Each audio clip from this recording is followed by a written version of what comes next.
اللهم صل على محمد طب القلوب ودوائها وعافية الأجساد وشفائها ونور الأبصار وجلائها وعلى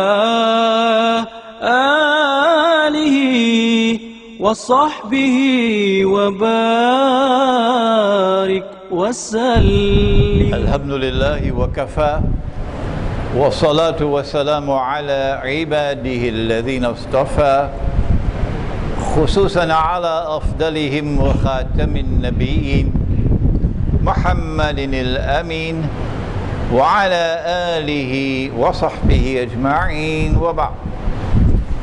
فأعوذ بالله من الشيطان الرجيم. بسم الله الرحمن الرحيم. ونزلنا عليك الكتاب تبيانا لكل شيء وهدى ورحمة وبشرى للمسلمين. صدق الله العظيم. We begin with Allah's blessed name.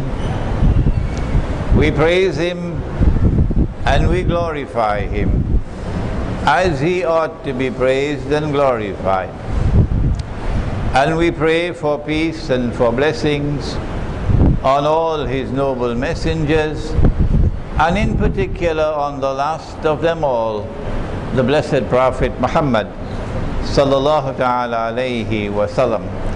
Respected Imam, brothers and sisters here in Masjid India, in Kuala Lumpur, Assalamu alaikum wa rahmatullahi wa barakatuh.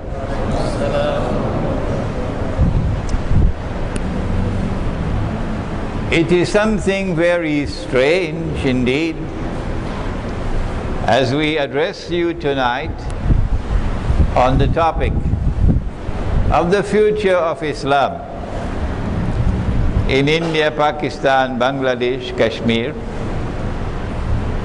Not the future of Muslims, Pakistanis, not the future of Bangladeshis, the future of Islam in this region of the world. At a time when very strange things are happening in the world,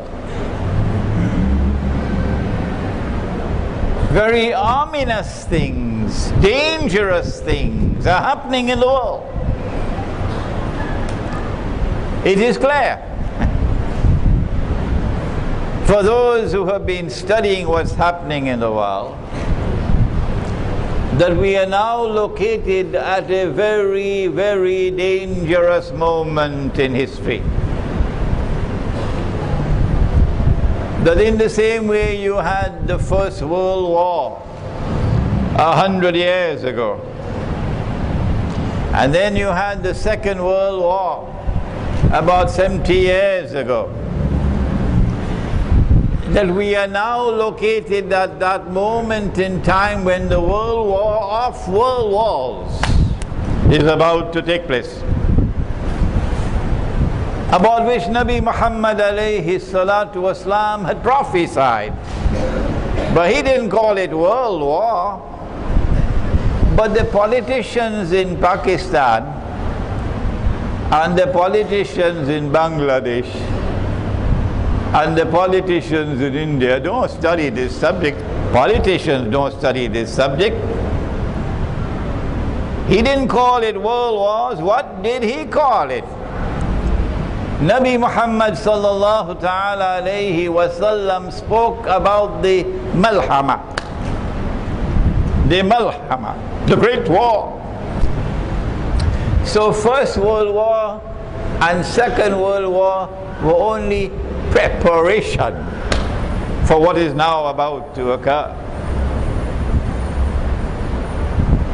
And it is going to impact on the whole world. But it is going to impact very significantly on India, Pakistan and Bangladesh. Israel is likely to launch those wars. Perhaps within the next few months. It could be one of 4 targets. And you know it already. It could be Pakistan, and the Pakistanis know it. That's why the Israeli Mossad and the CIA combined to launch the 9/11 terrorist attack on America. Why?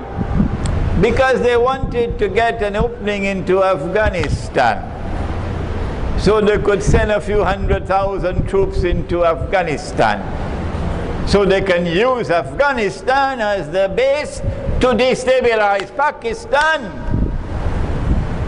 The only people who don't understand that are the politicians.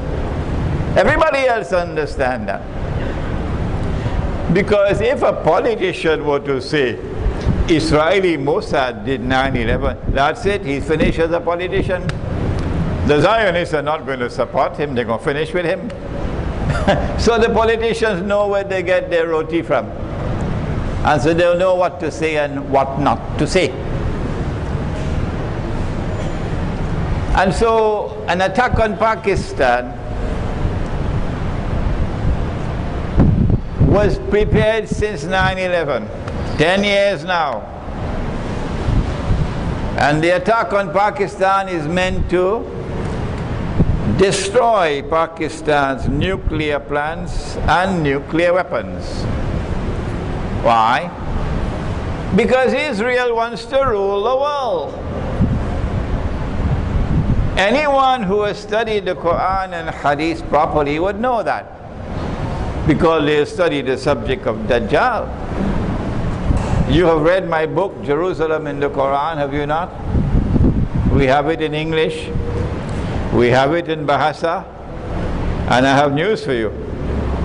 We have a very young Imam sitting in front of me here, and he's almost finished translating it into Tamil.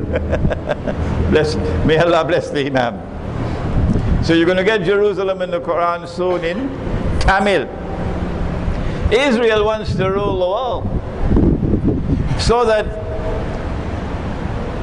a man can stand up in Jerusalem tomorrow, meaning about 20 years from now, and declare, I am the Messiah, Al-Masih. But we know that the Messiah or the Masih is Jesus, Nabi Isa alayhi salam. So who would he be?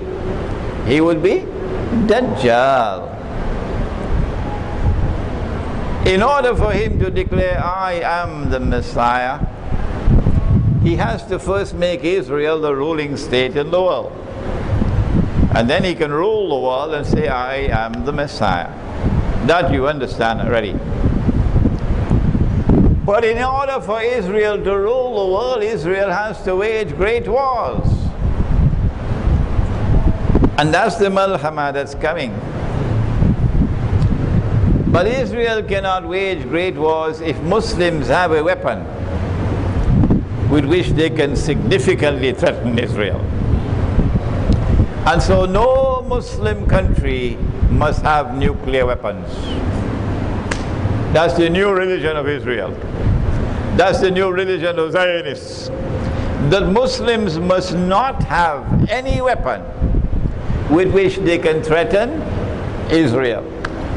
But Pakistan has that, thanks to Zulfikar Ali Bhutto, who did many bad things, but this was a good thing that he did. Thanks to Ziaul Haq Marhum, who did some bad things, but alhamdulillah, he died as a mu'min and shaheed. And others as well, who not only brought Pakistan into the nuclear club, but kept Pakistan there.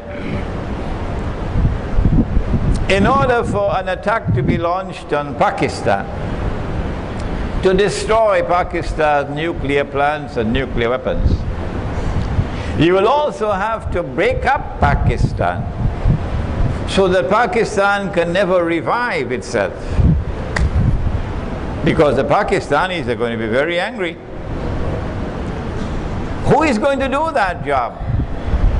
To break up Pakistan? You don't need a PhD to answer that question, do you? Israel's most strategic ally in the world today, after the United States, is India.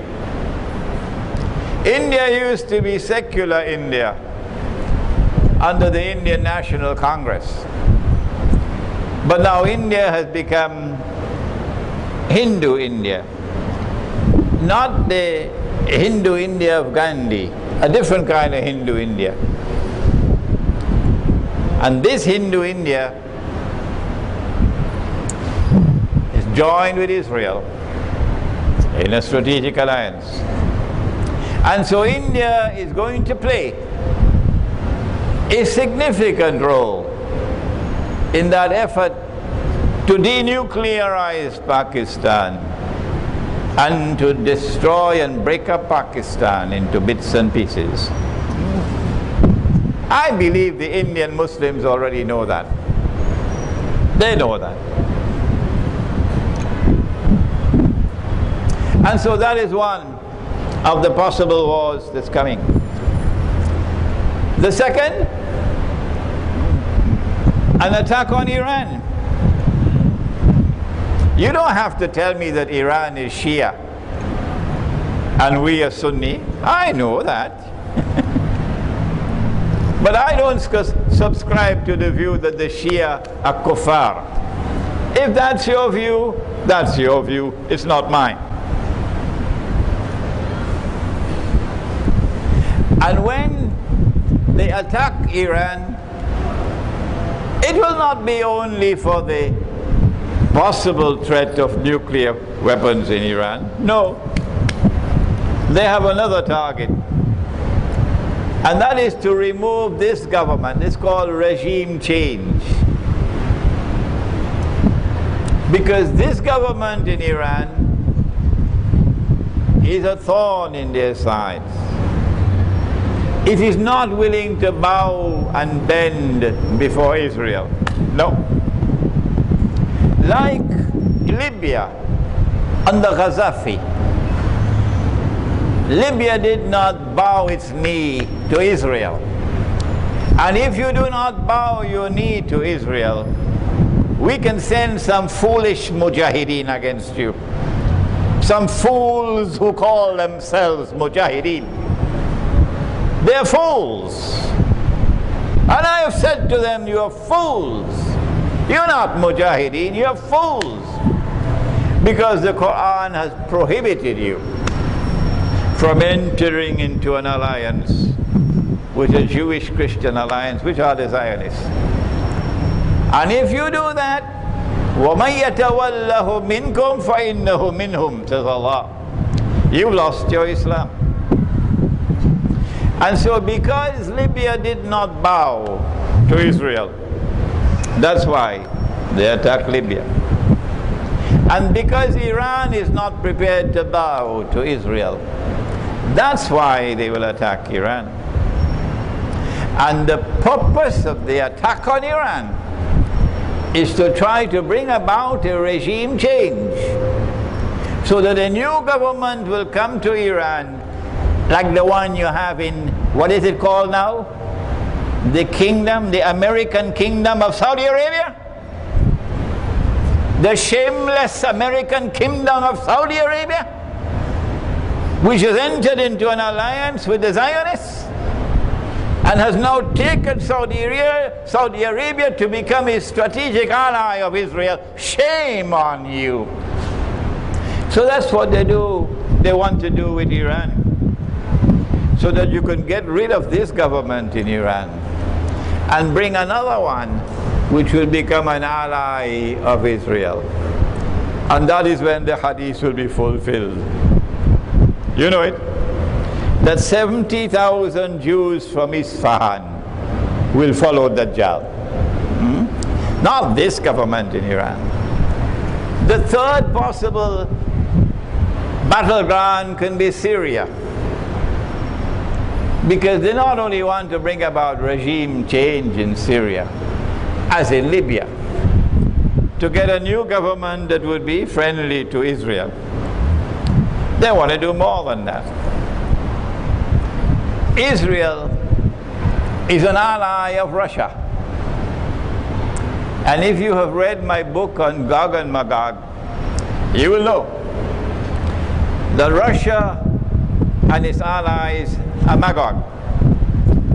And the Anglo-American NATO alliance is Gog. And that Gog-Magog war is coming. It's going to be nuclear war. Very few people will be left on the earth when that war is over. Within maybe 20 years from today, you will have only a fraction of the people now on the earth still alive. Islamic scholarship can say that, because we study the Quran and we study Nabi Muhammad alayhi salatu wasalam. And Russia has a naval base in Syria, the only naval base in the Mediterranean. So if you could bring about regime change in Syria, you will deal Russia a deadly blow. You will also deal a blow to China. And so we have three possible battlegrounds already. One, Pakistan. Two, Iran. Three, Syria. And four, the fourth battleground is possibly Egypt. Because Israel wants part of Egypt's territory because of something in the Torah. The Torah says that the Holy Land extends from the river of Egypt to the river Euphrates. From the river of Egypt to the river Euphrates. Meaning that part of Egypt, from the river Nile to the Red Sea, belongs to Israel. And so within the next few months, we expect that these wars are going to begin. And Islamic scholarship should be ready. If India is going to play a strategic role in the attack on Pakistan and in the effort to denuclearize Pakistan and to break it up into bits and pieces, how should Islamic scholarship respond? That's the critical moment in which we are now located.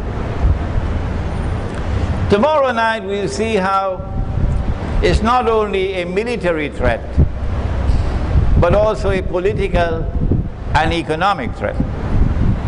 The collapse of the monetary system, paper money disappearing, only electronic money taking over, and you're going to be imprisoned in that monetary system of electronic money. And so we want to now turn in seeking a response and looking to the future for Islam in this subcontinent. We now want to turn back into history to identify a great catastrophe, a debacle, a mistake that was made.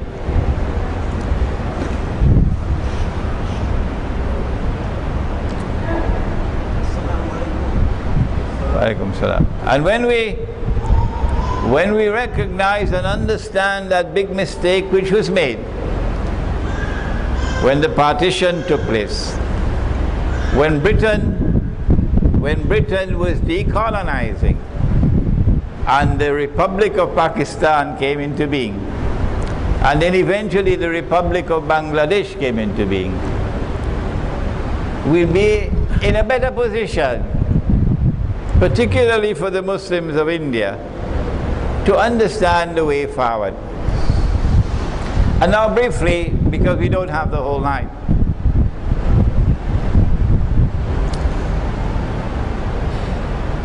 Islam gave to the world a political system. But it did not come for the first time with Nabi Muhammad alayhi salatu wasalam, no. It came for the first time with Nabi Dawood alayhi salam and Nabi Sulaiman alayhi salam, the holy state of Israel, in the Holy Land. And that holy state of Israel recognized Allah as Al-Malik, the sovereign. Recognized Allah's authority as supreme, Al-Akbar. Recognized Allah's law as the highest law, Al-Hakam. India, Pakistan and Bangladesh, or South Asia, had the rule of the Mughals, like Turkey and Anatolia and the Ottoman Empire had the rule of the Ottomans. And these were monarchies, but they were still using Islam. And so the shell was there of Khilafah, recognizing Allah as sovereign. And they enforced Sharia until Britain emerged and British armies conquered together with French and German, and they colonized the world of Islam. And so Muslim India was now under British rule.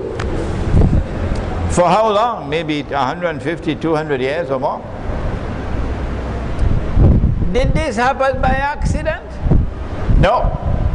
This was Dajjal's work. Oh yes. Because Dajjal wanted to bring about change.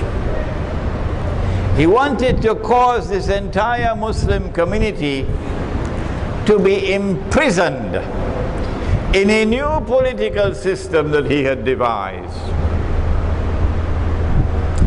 And so, when the time came for Britain to withdraw, it was not by accident. No. Britain wanted to withdraw, but on the condition that what is left behind will now be carbon copies of the European political system. Oh yes. And so you may say Pakistan ka matlab kya? La ilaha illallah. But I want to know, why is Dajjal hiding behind that mango tree and laughing his head off? He is so happy. Why? Don't you understand, you dum-dum? You have abandoned Darul Islam. You have abandoned Khilafah. And you have embraced the modern state which was created in Europe, which declares that Allah is no longer Al-Malik. The state is now Al-Malik. That is shirk. Allah is no longer Al-Akbar. The state is now Al-Akbar. That is shirk. Allah is no longer Al-Hakam, the lawgiver. The state now makes the law. That is shirk. Why? Why? Why did Dr. Muhammad Iqbal not understand that? Why? Why did Muhammad Ali Jinnah not understand that? I have a book outside. Do please read it. It's small. Iqbal and Pakistan's Moment of Truth.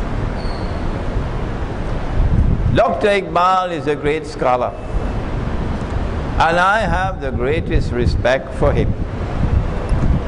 And when I offer a critical comment about Dr. Iqbal, It does not diminish his stature in my eyes. He still remains a great, great scholar.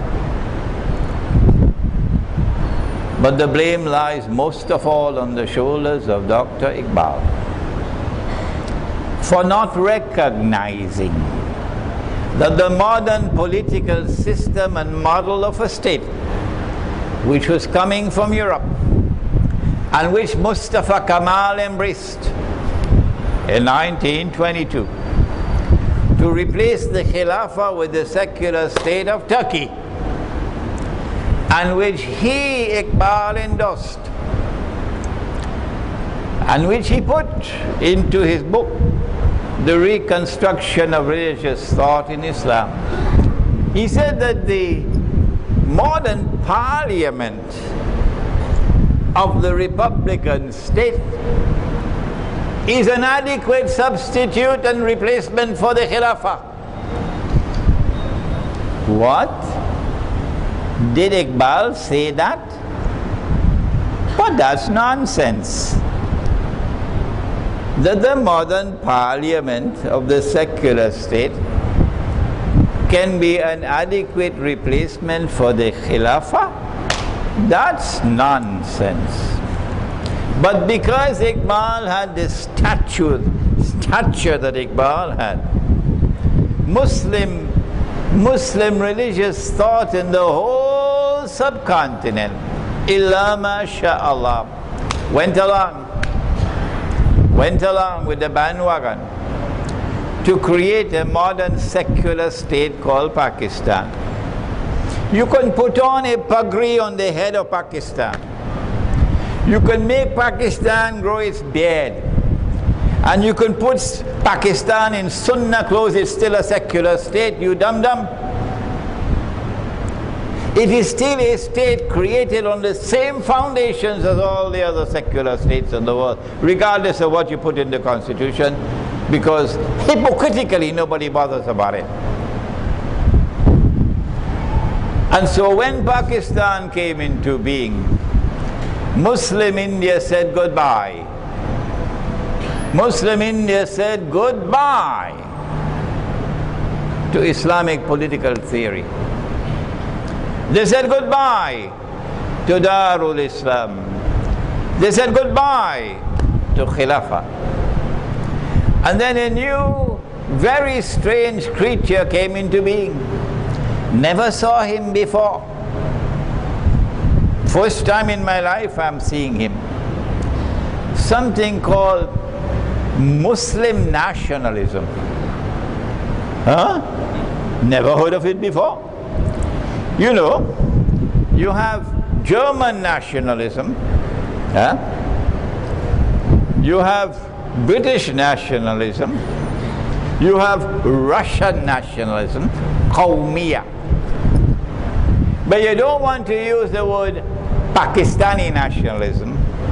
So you say we are creating this new state on the basis of something called Muslim nationalism.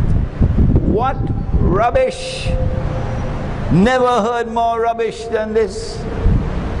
Nationalism is Qawmiya.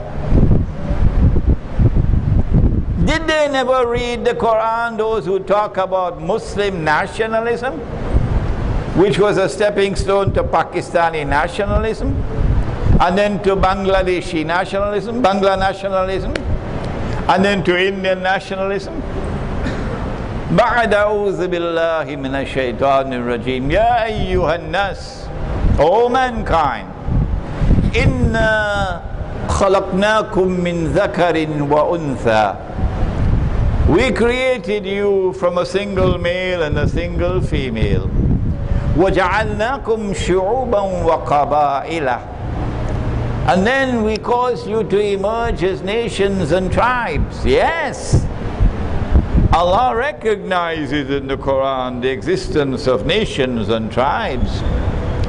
But then He goes on to say, لِتَعَارَفُوا, that your recognition of your diversity as nations and tribes should be a source and it should function positively, something by which you can identify yourselves, but not that qawmiyah should cause one person to consider himself superior to another.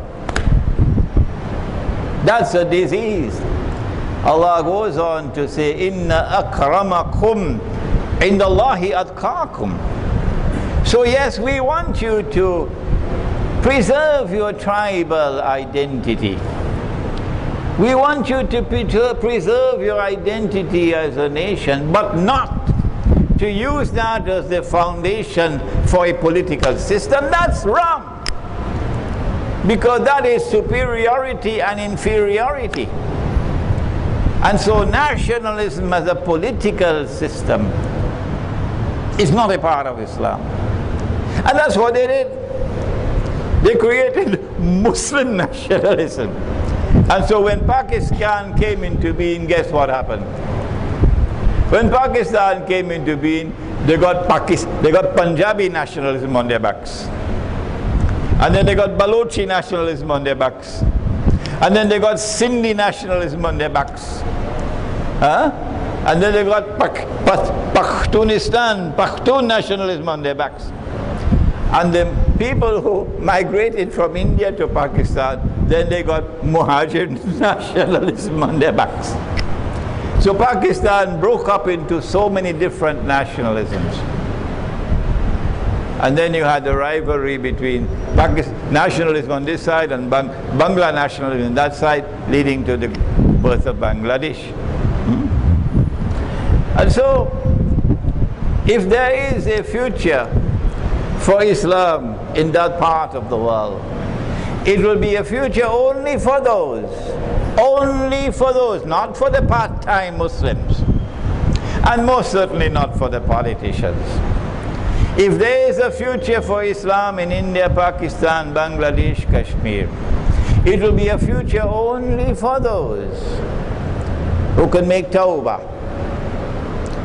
and step away from the modern secular state and step away from its shirk and its nationalism and return to the struggle for khilafah and return to the struggle for Darul Islam.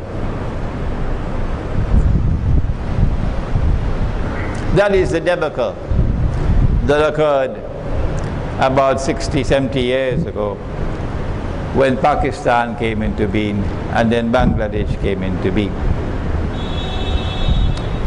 If we are to step away from that debacle and return to Khilafah, the struggle to restore Khilafah, it will make the heart so happy to know that we don't have long to wait.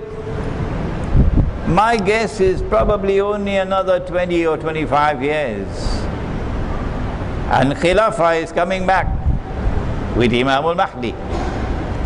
We don't have long to wait. Tell the politicians that for me. We don't have long to wait for Khilafah to come back. And when Darul Islam comes back, Mr. Politician, are you listening? When Darul Islam comes back, do you need a visa as a Muslim to go Pakistan? Would you need a visa to go Bangladesh? Nonsense. Not in Darul Islam. That is a system that has come from Europe. When you have Darul Islam, every Muslim has the right to enter. All that you have is La ilaha illallah, Muhammadur Rasulullah, and you could enter that territory. That's what's coming. But if we are to win that tomorrow, not only must we step away from Qawmiyah. You know those people say, I live for Pakistan. I'll die for Pakistan. I live for Bangladesh. I'll die for Bangladesh. Invite them to live for Allah. Invite them to die for Allah. This is Islam. That is not. There is another thing that they'll have to do. if there is to be a future. Before we come to the actual wars that are coming and how to respond, one more thing. Those who are to struggle for the future of Islam in that part of the world have to bring the believers together as a united body. You have to have a jama'ah in which the Sufi and the Salafi can come together as brothers. Is it possible? Huh? Huh? You have to have a jama'ah in which the Barelvi and the Deobandi can come together as brothers. Is it possible? Those who say not possible, please don't come back to my lectures. Please don't come back to my lectures. I can't help you in anything. Go to somebody else. We say it is the function of the Quran and the Sunnah to unite the believers. If the Quran and the Sunnah cannot unite you, you got something with Dajjal. Maybe you got Dajjal in your pocket. Go take Dajjal out of your pocket. And so this is called sectarianism. In Urdu it's called firqabandi. Sectarianism. وَاعْتَصِمُوا بِحَبْلِ اللَّهِ جَمِيعًا, says Allah. It's a command. Hold on, all of you, hold on to the rope of Allah all together. وَلَا تَفَرَّقُوا, and do not be disunited. If you disobey Allah, what will Allah do with you? Have you no fear in your heart of what Allah will do with you? When He has commanded you, hold on to the rope of Allah all together and do not be disunited. Well, we want to do it. If you want to keep on holding on to your firqabandi, then go your way. We can't do nothing for you. But if we are to bring all together as a united body, then we have to stop identifying ourselves as this and that and the other. My teacher, I know the young people will listen to me. I know these words will reach your heart, the young people. My teacher was a great scholar, Maulana Dr. Muhammad Fadlur Rahman Ansari rahimahullah. He used to say,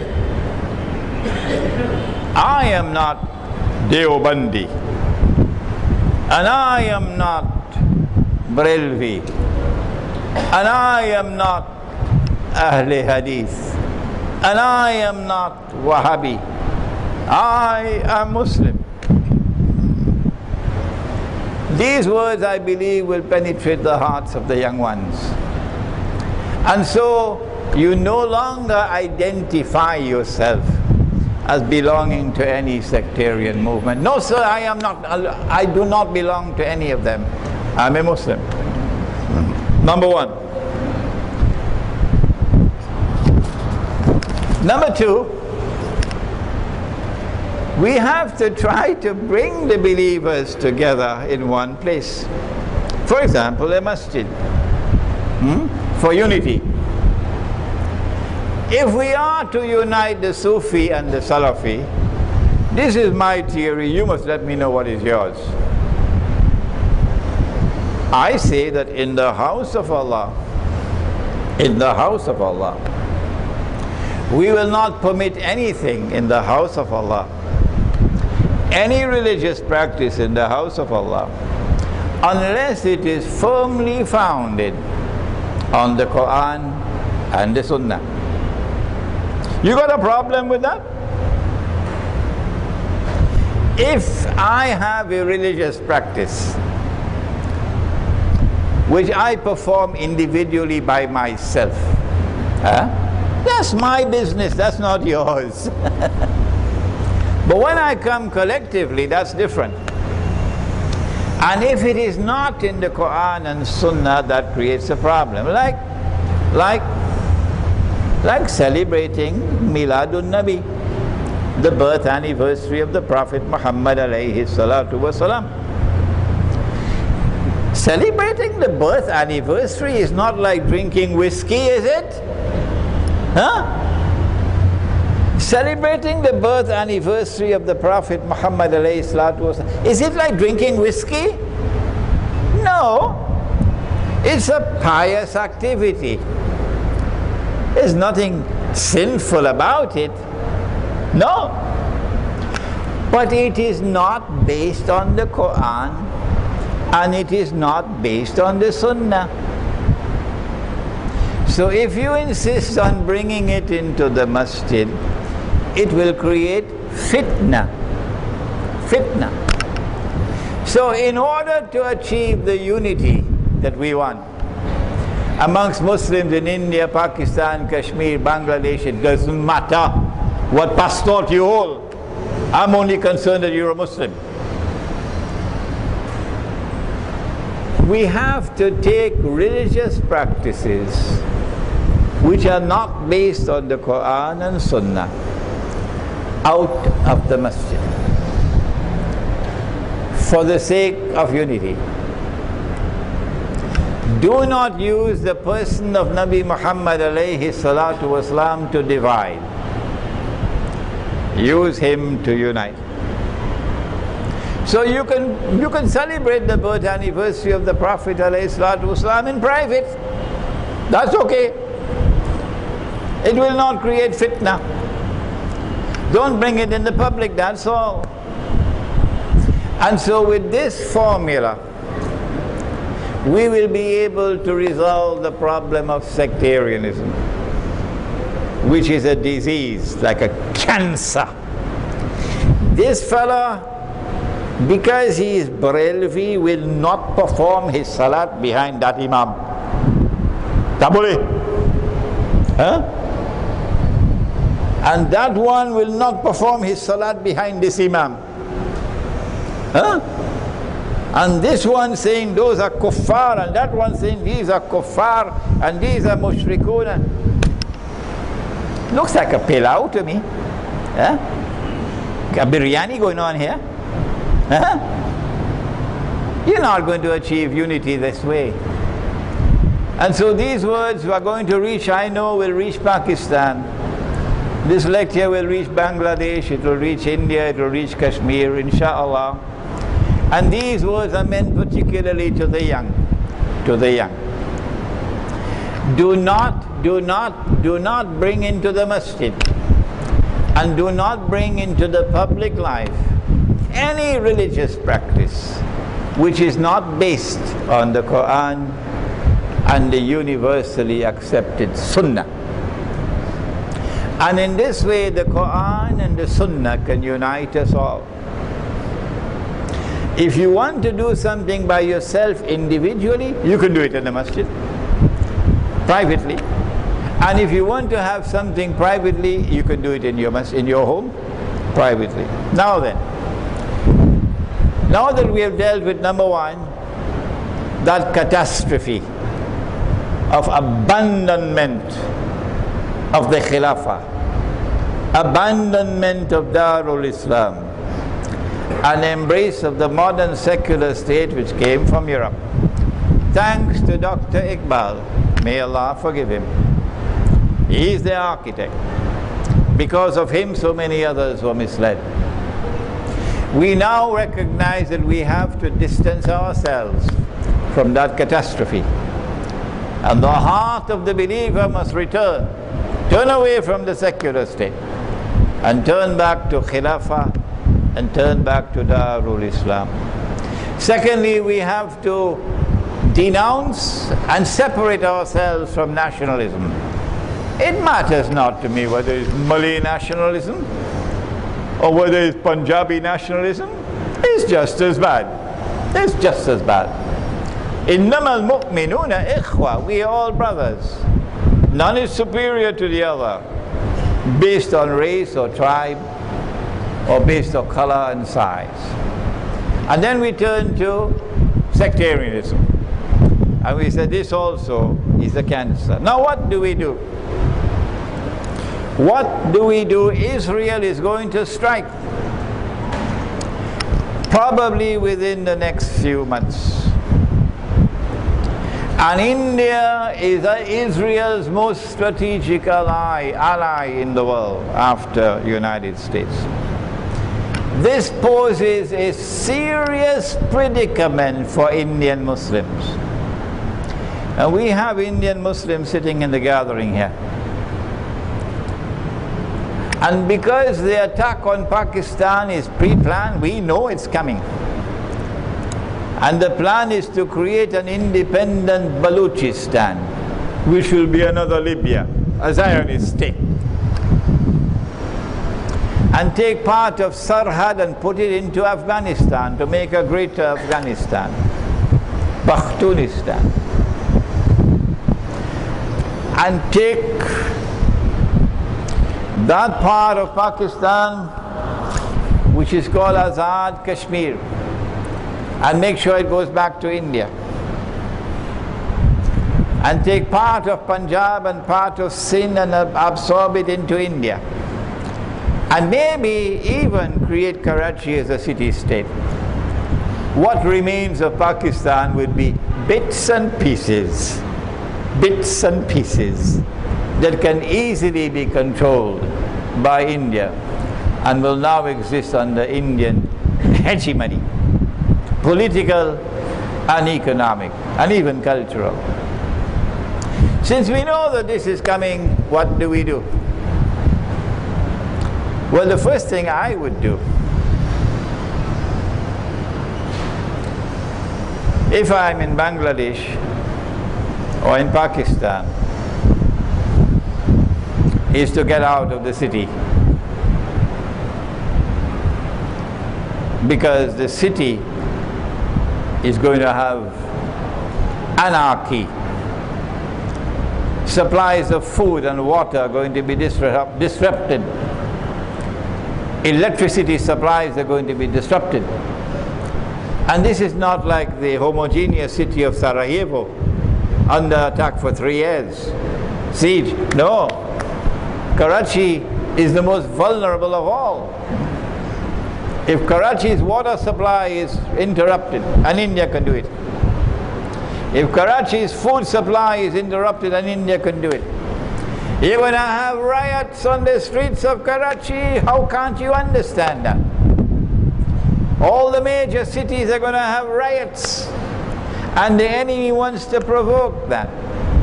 People are going to be living like dog eat dog. They're going to forget religion. They're going to live like animals. When you can't get water, you can't get food. So my advice, and I hope that my words can reach you before it's too late. My advice is to get out of the cities before it's too late. And try to find residence in the remote countryside in order that you can survive for the battles that lie ahead. Go to the remote countryside where you can get water and food, and you'll have more security. And do not live in large communities, live in small communities. I call this a Muslim village.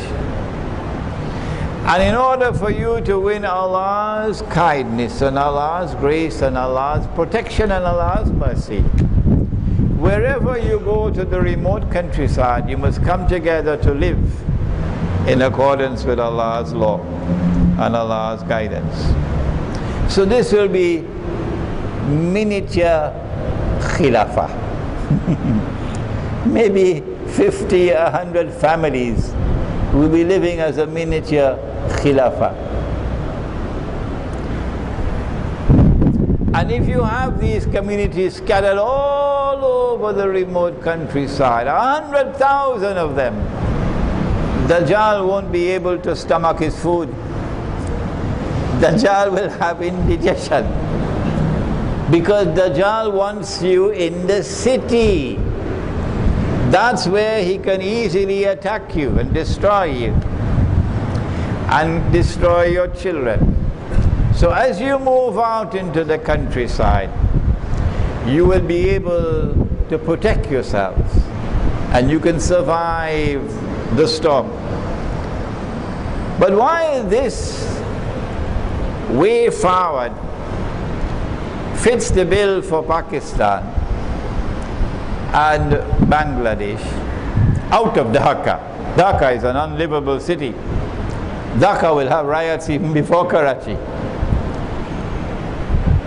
Is this the advice for the Muslims of India, who are going to face the brunt of an Indian government, a marauding Hindu Indian government that is waging war on Israel's behalf, and would therefore want to behave with Indian Muslims the way the United States government will behave with Muslims living in the United States? That's why they're building concentration camps in the United States. Do you know about that? They're building concentration camps in the United States. And so Indian Muslims have a terrible predicament. And I don't know whether I have enough of advice for them. The first thing I have to say is that this business about moving out of the cities into the remote countryside, once Israel launches her attacks, and making sure that you have food and water, this is not enough for Indian Muslims. No. This can work for Pakistan. It can work for Bangladesh. But I don't think it'll work for India. So then what should Indian Muslims do? I believe that Indian Muslims have to pay primary importance to protecting themselves as a community and not as individuals.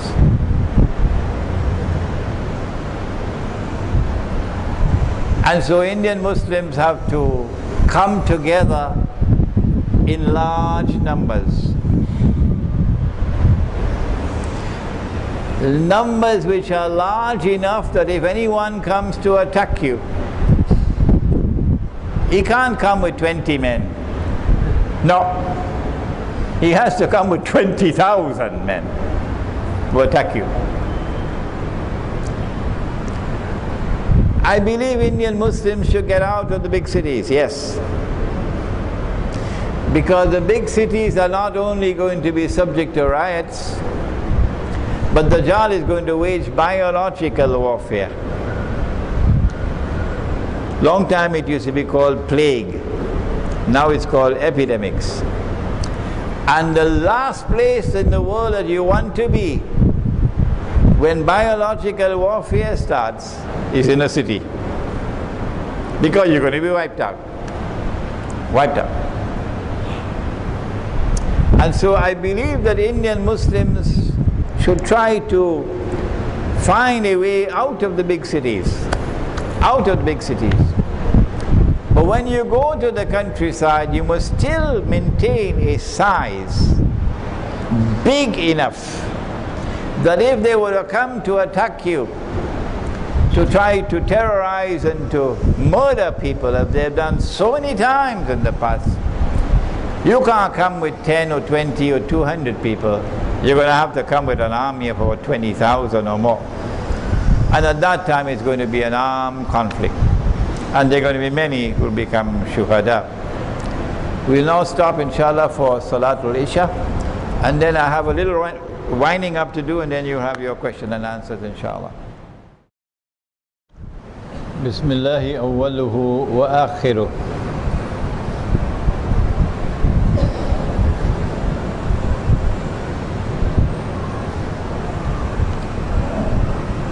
I want to now turn to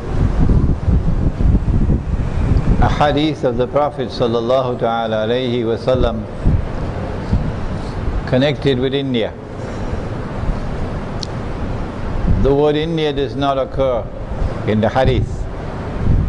In the hadith it is the word Hind. Hind. And Ghazwa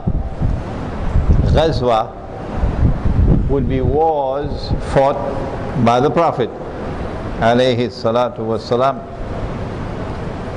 But because this is a war which will take place at the time of the return of Nabi Isa alayhi salam, perhaps for that reason it is known as Ghazwa. Allah knows best. Ghazwatul Hind. That there are hadiths of the Prophet alayhi salatu wasalam, and I am not in a position to assess their strength and authenticity, that there will be an end time, meaning Akhiru Zaman, conquest of India, or conquest of Hind, not India. But there is also an end time conquest of Constantinople. Constantinople. This one is a very well-established hadith, very strong, that the Prophet said sallallahu ta'ala alayhi wasallam that Umranu Baytul Maqdis, at that time when Baytul Maqdis or Jerusalem is flourishing like it is today under the Yahud, under the Zionists, it is re-center stage today. At that time would be Kharabu Yathrib. Yathrib or Madinatul Nabi would be in a state of desolation, playing absolutely no role on the stage of the world, not even in Islamic affairs. That's Medina today. And before I forget, I got a booklet from the printery only 2 days ago. It's only about 35 pages long, very small, easily to be read. And it is entitled Medina Returns to Center Stage in Akhiru Zaman. And that booklet is outside in English and in Bahasa. So do please get a copy. The time of the flourishing state of Jerusalem would be the time when Medina would be in desolation. The time when Medina will be in desolation will be the time when the Malhama will come. The big war is coming, where most people will die. The time of the Malhama will be the time of the Fathul Constantiniya. That Constantinople will be conquered at that time in Akhiru Zaman. So the conquest of Constantinople 600 years ago obviously could not be what the Prophet is talking about. And the conquest of Constantinople will be the time of the Khuruj of Dajjal. Khuruj of Dajjal. Dajjal's release is one thing, Dajjal's Khuruj is another. He was released in the time of the Prophet alayhi salatu wasalam. He is the mastermind of the modern political system which has paralyzed the world of Islam, imprisoned the world of Islam. He is the mastermind of the modern economy and the modern monetary system with his paper money. He is the mastermind. But you cannot see him as this time. He is not in our world of space and time. But his khuruj, when he comes out, you will now see him as a human being. And the Prophet said, alayhi salatu wasalam, you will see him as a Jew, as a young man, powerfully built with curly hair, meaning curls at the side, like the Orthodox Jews. So, we have not only the conquest of Hind, but the conquest of Constantinople. Now, when Nabi Isa alayhi salam returns, he's coming back as Hakim, to rule. So I asked last night, would he have to submit to the authority of the Security Council of the United Nations? Huh? Tell me? Huh? Obviously not. Tell them that in Washington for me. When he comes back to rule the world. which means he has to rule over the Zionists, which means he has to rule over India. India will have to submit. India will have to submit. And therefore, whether you have the ahadith or not about Ghazwatul Hind, it is clear to me that there will have to be an armed conquest of India in order to ensure that India submits to Nabi Isa alayhi salam. Who is going to be in that army? It will have to be mujahideen. I don't think the standing armies of the modern secular states are going to do that. And what kind of warfare will the mujahideen be waging when there's all of this oppression upon them? And the wars are going to start soon. I hope the Pakistani people are listening, because I expect the Pakistani people to take the leading role. Oh yes, in joining their brothers in Afghanistan. Afghanistan is up front. Afghanistan has waged successful war in resisting the NATO Zionists for 10 years. An embarrassment for Barack Obama. That's Afghanistan. And I'm expecting second in line to be Pakistan.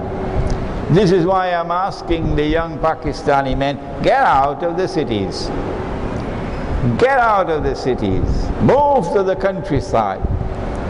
Secure your water and your food. Secure your families. Because you are going to be on the front line. And it's not going to be conventional warfare. I think it's going to be about 20 years of guerrilla warfare that's coming up, Afghanistan style. And I hope these words of mine reach the young Pakistani men, and the young men of India, and the young men of Bangladesh. There are others who are not going to be part of this struggle. Who are they? They are those who disregard what I have said tonight. We have to go and vote. We have to vote for this one or that one or that one. They are stuck into that electoral political system based on shirk. You can speak to them, but it's like water falling on the back of the duck. They won't listen to you. Summun bukmun umyun fahum la yarji'un. These people who, regardless of what you say, they're still going and vote for this party or that party, vote for this man or that man. I don't have any words for you. I don't know what to do with you. You're not going to be part of the struggle for the future of Islam. But then there are second people. No matter what you say to them and tell them riba is haram, if you say to them 100,000 times that Allah's Messenger has cursed all four, and he said that they are all equally guilty, the one who lends his money on interest, when he puts his money in a fixed deposit. You know what's a fixed deposit? You heard about it? It's a money lender. Or when you borrow money on interest, to buy the house, of course, in Damansara Heights, to buy the car, of course, to do business. Did you know that when you borrowed money on interest, that Muhammad alayhi salatu wasalam cursed you? Lanat kiya? Do you know that? Does it touch your heart? Does your heart shake? No. No. They will still go and borrow money on interest. It doesn't matter to them. I don't have any words for them. They have to look for guidance elsewhere. I don't have any guidance for them.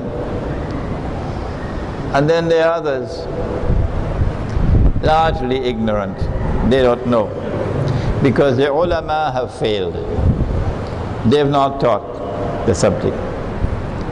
We say to them that this money that we are using has come from Dajjal.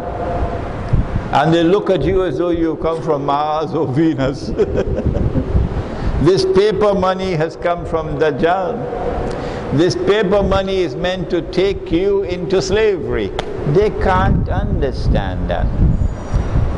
The ulama have not studied the subject.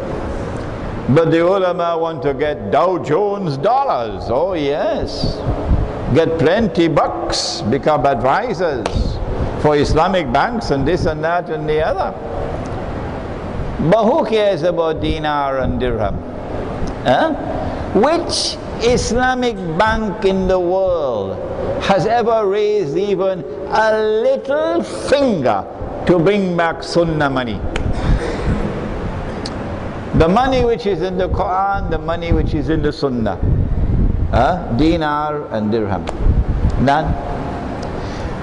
So if you do not care to study the subject, you don't care about what we are saying, that this paper money and the electronic money which is coming to replace it is bogus and fraudulent and haram, and it is a ticket to slavery, then what can I do for you? I can't offer any guidance to you. You can't be part of the armed resistance to oppression for the next 20 years in Pakistan, in Bangladesh, in India, as it is today in Afghanistan. Did the Prophet sallallahu ta'ala alayhi wasallam not say, is the hadith not in Sahih Bukhari? I won't take much more time. Perhaps the Pakistani people never read the hadith at the time of Fatima Jinnah, at the time of Benazir Bhutto, at the time of, I don't know the names of the sisters in Bangladesh, Khalida and Sheikh Mujib's daughter. He said, sallallahu ta'ala alayhi wa sallam, a people who choose a woman to rule over them can never be successful. And in Pakistan, the opposition to Ayub Khan chose Fatima Jinnah. Ulama chose Fatima Jinnah, gave fatwa, called the fatwa of expediency. And then the same thing happened with Benazir Bhutto. And the same thing is happening in Bangladesh. But those who are going to struggle for a future of Islam, they are not a people who will choose a woman to rule over them. So they will not be also borrowing money on interest from the bank. They will be struggling to get out of the paper money and electronic money, because tomorrow there will be no more paper money. Tomorrow is only electronic money. And once they know your profile, you're going to lose your money in the bank. They'll freeze your account. You're going to complain to me? What can I do? You've lost your money. There's nothing you can do when the bank freezes your account. Everything you have in the account is gone. So maybe I could take it out of the account? What is there to take out? This money is money you can't see. This money is money you can't touch. Only a donkey will declare that this is valid money. We have plenty donkeys in the world today. So there's nothing to take out of the bank. You can't take it out. You can only transfer it from one account to another. And any time they want to freeze your account, they will freeze it. Because it's not your government that controls the banking system. It's the Zionists who control the banking system. So let me end now and say that my words tonight were not directed to all the Pakistani people and all the Bangladeshi people and all the people of India and Kashmir. I wish I could have spent more time on Kashmir. No, my words tonight about the future of Islam was directed only to those who are sincere in submitting to Allah and His Messenger, and who want to live full-time lives as Muslims. And these are people whose hearts will long for the return of Darul Islam and Khilafah. And so they will not go and embarrass themselves by voting in elections for Tom, Dick and Harry in a secular state. These are people who will distance themselves from nationalism. I am superior to him because I belong to this nationality. These are people who will distance themselves from sectarianism, belonging to this sect or that sect or that sect or that sect. No, I'm a Muslim. And they will turn to the Quran and the Sunnah to unite everybody, so that the Sufi and the Salafi can come together as brothers and wage a common struggle against oppression. These are people who want to bring back dinar and dirham. And these are people who will never go and borrow money on interest, not for any reason in the world. We pray that Allah subhanahu wa ta'ala may open the eyes of the Muslims of India, Pakistan, Bangladesh and Kashmir, and show to them a road to which they can survive in the storms which now lie ahead. رَبَّنَا تَقَبَّلْ مِنَّا إِنَّكَ أَنْتَ السَّمِيعُ الْعَلِيمُ وَتُبْ عَلَيْنَا يَا مَوْلَانَا إِنَّكَ أَنْتَ التَّوَّابُ الرَّحِيمُ بِرَحْمَتِكَ يَا أَرْحَمَ الرَّاحِمِينَ آمين.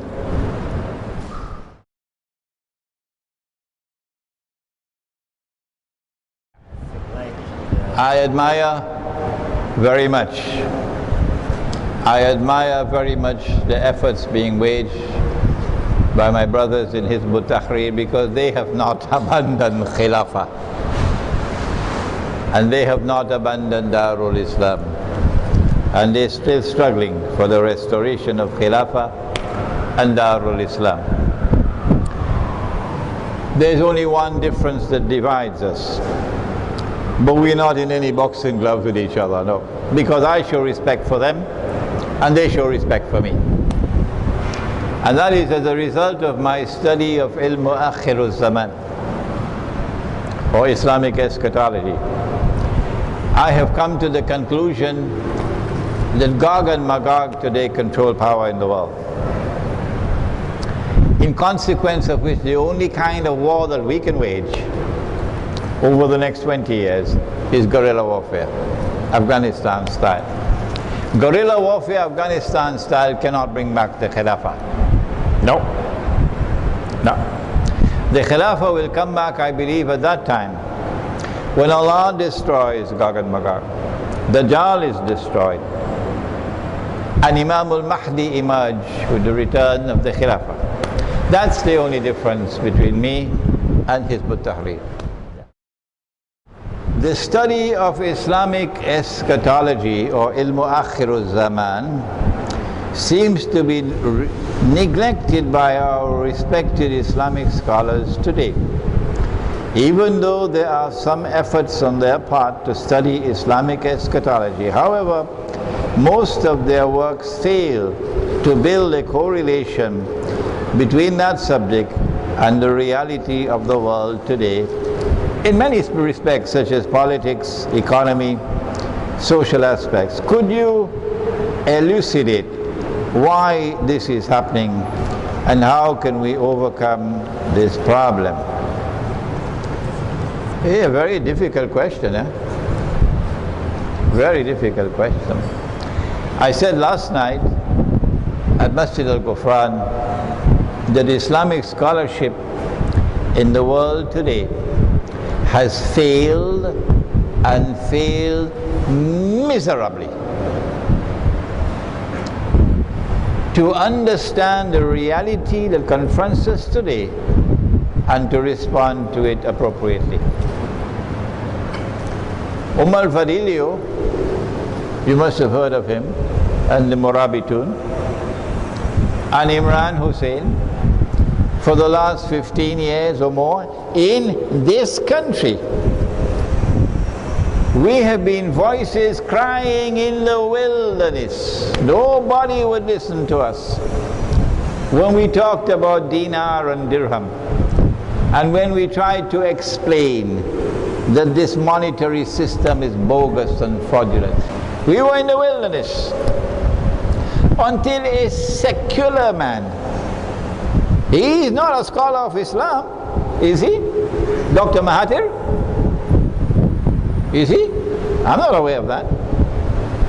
A secular Dr. Mahathir, a few years ago, launched into a very accurate analysis of the modern monetary system and exposed it as fraudulent. And he called, not the ulama, he called for the return of the dinar. And he said, at least let us start with government-to-government trade. The only other world leader who did that was Charles de Gaulle. Two men that I know of, Charles de Gaulle and Dr. Muhammad Mahathir. Where are the scholars of Islam? Where are they? The scholars of Islam have failed, and failed miserably. One of the reasons why they have failed is because the educational system which has produced them has been inadequate. I gave a lecture in a Darul Uloom in Newcastle in South Africa a few years ago on Islam and the international monetary system. The head of the Darul Uloom was a very old man, Maulana Sima, rahimahullah, 80-something years of age, Darul Uloom, Newcastle. And Maulana Sima came and sat down right in front of me, the old man, and listened to my lectures for 2 hours on Islam and the international monetary system. And at the end of my lecture, the old man said to me, you know, we have to teach this subject in the Darul Uloom. That's what he said. Because he recognized that this was the truth. And he recognized that this was not being taught. So the muftis are given fatwa without knowledge of international monetary economics. One of the blessings that Allah gave to me, He was very kind, was that I first studied Islam and then I studied international monetary economics at 2 universities. And so I took the Quran into the classroom, of course in my heart. I took the Quran into the classroom and I was able to use the Quran to understand their monetary economics. And that is how I was able to explain the subject. Our scholars of Islam today are failing partly because the institutions which are producing them are inadequate, do not have a proper curriculum to teach them what they need to do. But the failure is for a second reason as well, methodology. Methodology. There's a methodology at work which produces students who study this kitab, that kitab, that kitab, that kitab. And then they can repeat it over and over and over again from now until Qiyamah. It's called mechanical knowledge. You can't penetrate Akhirul Zaman with mechanical knowledge. No. To penetrate Akhirul Zaman, you got to be someone following a man named, what's his name? Khidr. Khidr. Khidr alayhi salam, he didn't have a PhD from Yale and Harvard. No. He has knowledge that is externally acquired, but in addition to that, he has knowledge which comes down from above. وَعَلَّمْنَاهُ مِن لَدُنَّا عِلْمًا. That methodology is lacking. But I have hope that there are students now, young ones, who tomorrow will become the scholars, who today we do not have, who will take the Quran and the Ahadith and be able to explain the world and be able to respond to it appropriately, inshallah. Some of the ahadith of the Prophet ﷺ regarding Akhirul Zaman are based on religious symbolism and cannot be literally understood. Why is this so? What is the wisdom in it? Allah in His wisdom chooses sometimes to send guidance in a way that is plain and clear, muhkam. And so in the Quran, and these are the heart of the Quran, there are verses which are muhkamat, plain and clear. But Allah in His wisdom has also chosen to send in the Quran verses which are not muhkamat. At the beginning of Surah Al Imran, I think it's probably verse number 3 or 4, somewhere around there, Allah speaks about a second kind of verse in the Quran. And these are called the mutashabihat. And the mutashabihat are verses which have to be interpreted.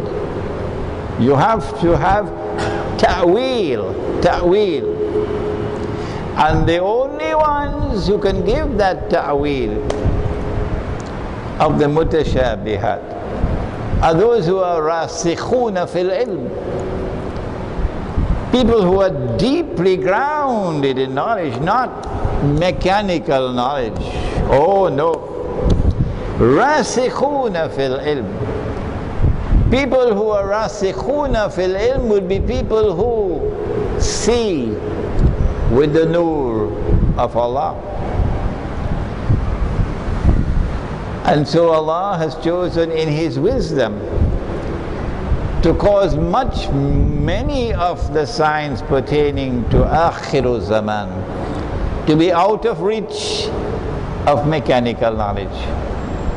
And only those who follow the path of Khidr alayhi salam, only they will be able to penetrate the symbolism of Akhirul Zaman. I gave an example about the river Euphrates and the mountain of gold. If you didn't hear about it, go to the internet, check it out. The question pertains to Saudi Arabia. And we mentioned that Saudi Arabia, the American Kingdom of Saudi Arabia is an ally of the Zionists. And the questioner asks, well, why don't you also mention some of the good things about Saudi Arabia? Dajjal is not a fool. Oh no. And so Al Jazeera is not a fool. Oh no. Dajjal is not a fool. And so Al Jazeera is not a fool. In order for Al Jazeera to succeed in brainwashing the Arab masses into supporting the insurrection in Libya and supporting the insurrection in Syria, which are Zionist planned and Zionist financed. In order for Al Jazeera to be able to do that and brainwash these cattle,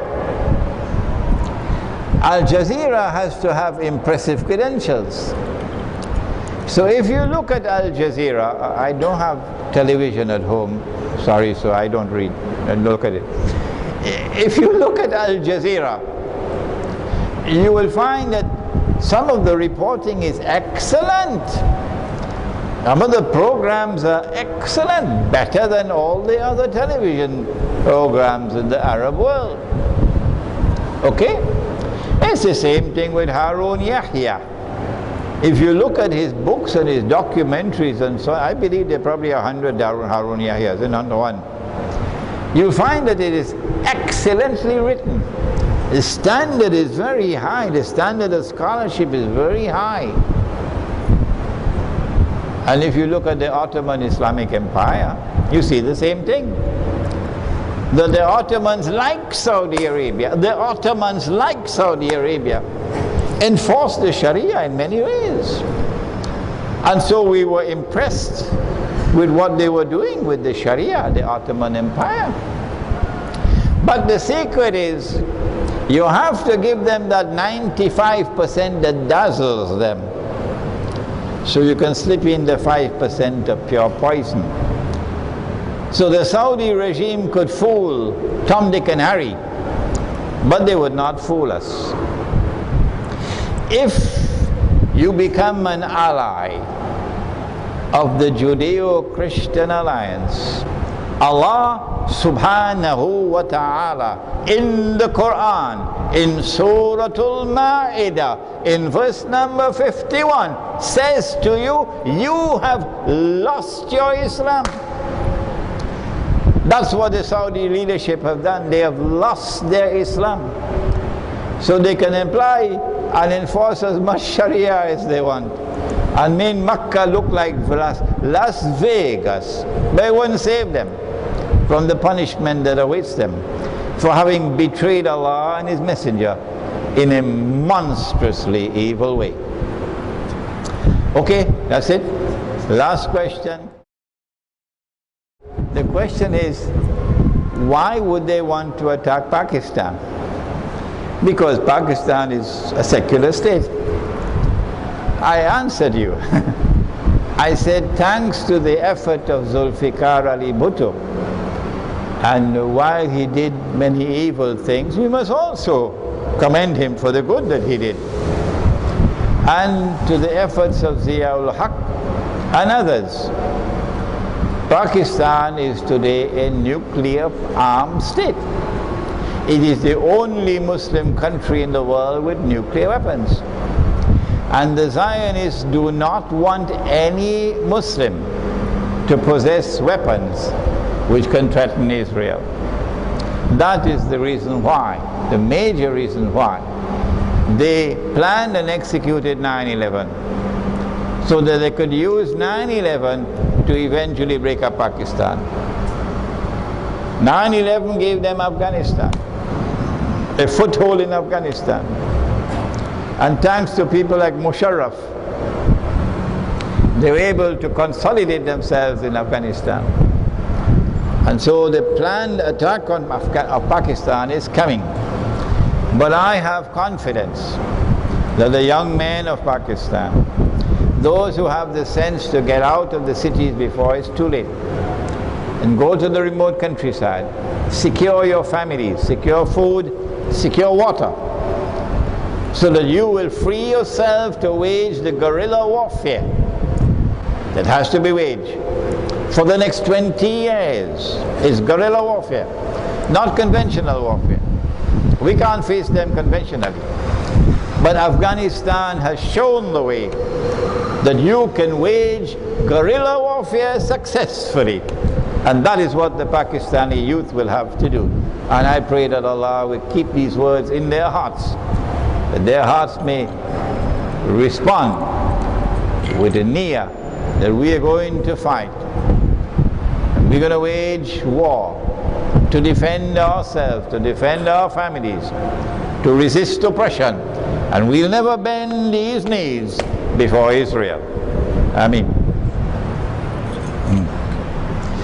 ربنا تقبل منا إنك أنت السميع العليم وتب علينا يا مولانا إنك أنت التواب الرحيم اللهم أنت السلام ومنك السلام تبارك ربنا وتعاليت يا ذا الجلال والإكرام سمعنا وأطعنا غفرانك ربنا وإليك المصير وصلى الله تعالى على خير خلقه محمد وعلى آله وعلى أصحابه أجمعين برحمتك يا أرحم الراحمين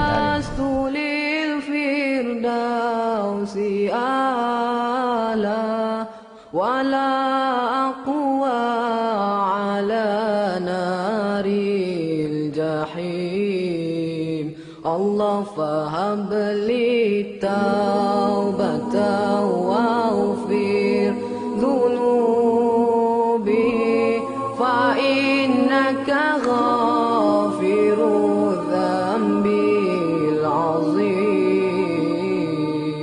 إلهي لست للفردوس أهلا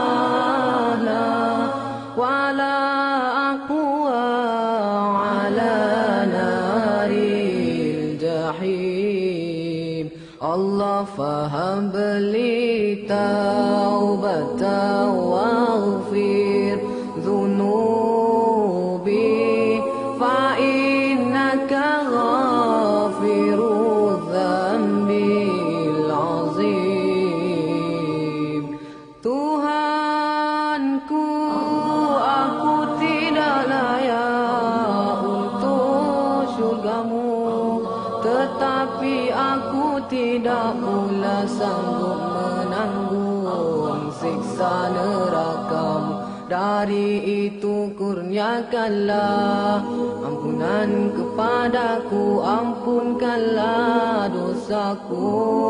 Sesungguhnya Engkaulah pengampun dosa-dosa besar. Tuhanku, aku tidak layak untuk syurgamu, tetapi aku tidak pula sanggup menanggung siksa nerakamu. Dari itu kurniakanlah ampunan kepadaku, ampunkanlah dosaku. Sesungguhnya Engkaulah pengampun dosa-dosa besar.